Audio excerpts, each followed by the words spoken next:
Assalamualaikum warahmatullahi wabarakatuh. Halo adik-adik. Sebelum memulai pembelajaran pada hari ini, alangkah baiknya jika kita membaca basmalah bersama-sama. Bismillahirrahmanirrahim. Nah, pada kesempatan kali ini kita akan belajar mengenai virus.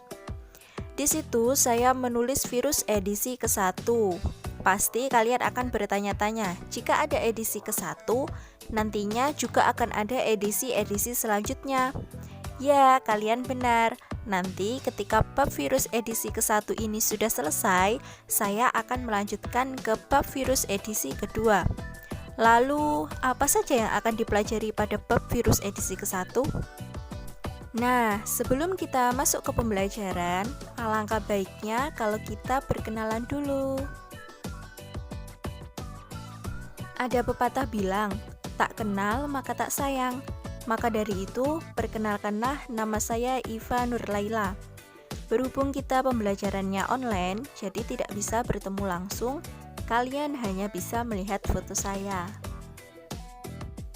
Nah, di situ ada foto saya yang saya ambil ketika waktu kuliah dan pada saat itu sedang melaksanakan praktikum di laboratorium. Di situ saya memakai jas laboratorium karena sedang berada di laboratorium.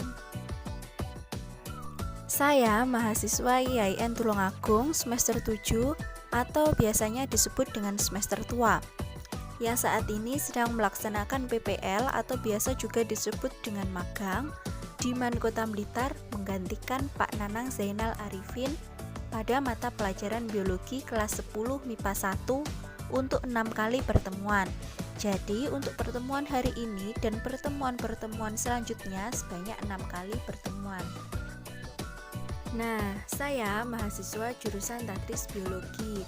Jika ada yang pengen bersilaturahmi ke rumah saya berada di Desa Sukorjo, Kecamatan Gandusari, Kabupaten Trenggalek. Jika adik-adik sedang main atau sedang bermain ke rumah saudara yang ada di Trenggalek, silakan adik-adik bisa mampir ke rumah saya ya.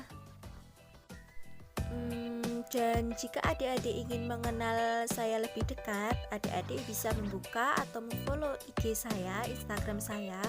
Di situ sudah saya tuliskan Instagram saya, Laila Nurifa, A-nya 2. Dan jika adik-adik ingin menghubungi saya, adik-adik bisa WA ataupun SMS ataupun telepon di nomor saya yaitu 082 248 787 248. Bisa dicatat ya. Nah, di situ saya juga menampilkan foto saya dengan teman-teman saya yang sedang melaksanakan praktikum di laboratorium IAIN Tulungagung. Selanjutnya, belajar dari rumah tidak masalah. Nah, saya akan kasih sedikit pantun untuk adik-adik. Rusa lari ke padang datar, harimau datang untuk mengejar. Jika kita ingin pintar, tentu kita harus belajar. Jadi, meskipun kita sedang berada di rumah saja, kita tidak boleh melupakan kewajiban kita sebagai pelajar untuk tetap belajar adik-adik.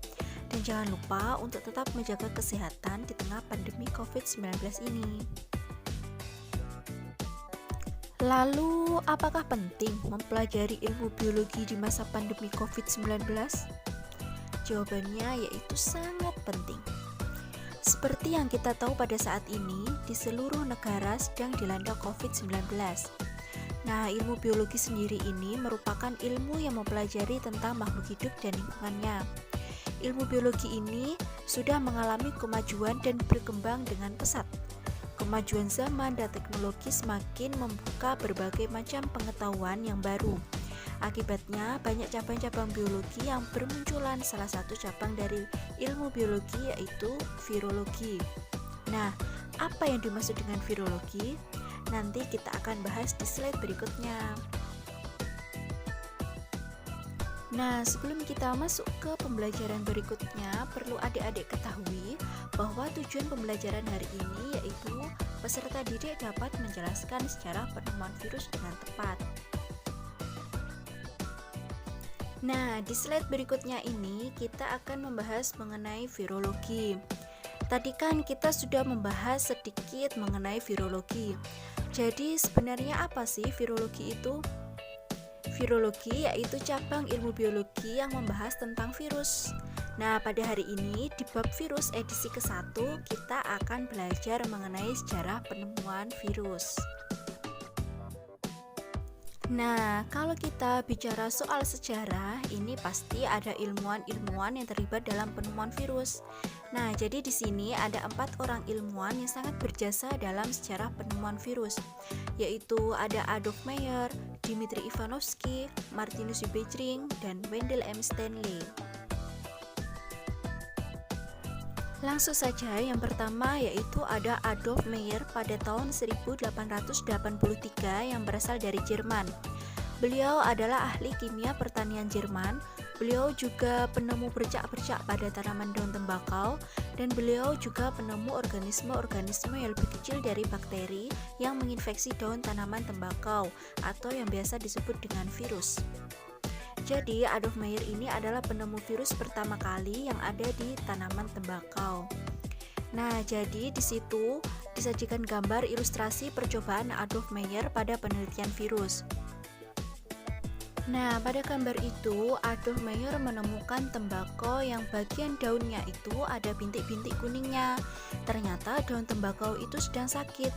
Kemudian daun tembakau itu dihaluskan, diambil ekstrak daunnya, dan kemudian disemprotkan pada tanaman tembakau yang sehat, dan hasilnya itu tanaman tembakau tersebut juga ikut sakit. Nah, itu yang menurut Adolf Meyer. Kemudian yang kedua itu ada Dmitri Ivanovsky pada tahun 1892 yang berasal dari Rusia. Beliau melanjutkan penelitian dari Adolf Meyer. Untuk penelitiannya di sini tidak jauh berbeda ya. Di sini, Dmitri Ivanovsky juga mengambil daun tembakau yang sudah sakit, kemudian dihaluskan dan kemudian diambil ekstraknya. Namun sebelum diambil ekstraknya, dilakukan penyaringan terlebih dahulu. Kemudian ekstrak tersebut disemprotkan ke tanaman tembakau yang sehat, dan hasilnya tanaman tembakau pun juga ikut sakit. Jadi sebenarnya kalau kita lihat di sini dari segi bentuk penelitian hampir sama penelitian yang dilakukan oleh Adolf Meyer dan Dmitri Ivanovsky. Yang membedakan yaitu kalau Adolf Meyer tidak melakukan penyaringan terhadap ekstraknya, dan kalau Dmitri Ivanovsky ini beliau melakukan penyaringan terhadap ekstraknya terlebih dahulu. Dan hasilnya itu juga sama-sama tanaman tembakau menjadi sakit. Selanjutnya yang ketiga itu ada Martinus Webering dari Belanda pada tahun 1897. Beliau melakukan eksperimen dengan menyemprotkan getah atau ekstrak yang telah disaring ke tanaman tembakau. Setelah tanaman tersebut sakit, maka getahnya digunakan untuk menginfeksi tanaman berikutnya, dan begitu seterusnya hingga beberapa kali.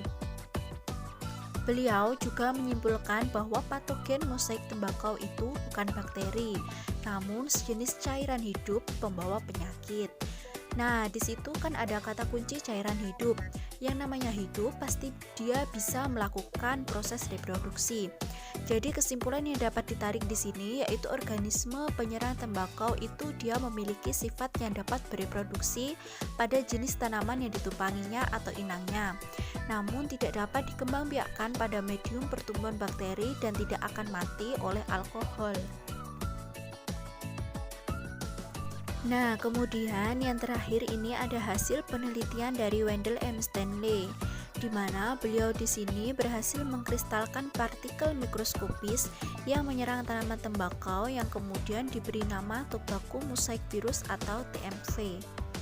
Nah, jadi 4 ahli inilah yang sangat berjasa dalam sejarah penemuan virus. Nah, berikutnya ini ada motivasi dari Pak Mario Teguh untuk adik-adik semuanya. Orang-orang yang berhenti belajar akan menjadi pemilik masa lalu, dan orang-orang yang masih terus belajar akan menjadi pemilik masa depan.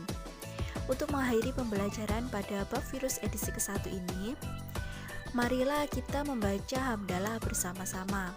Alhamdulillahirobbilalamin. Jika ada kurang lebihnya saya mohon maaf. Wassalamualaikum warahmatullahi wabarakatuh.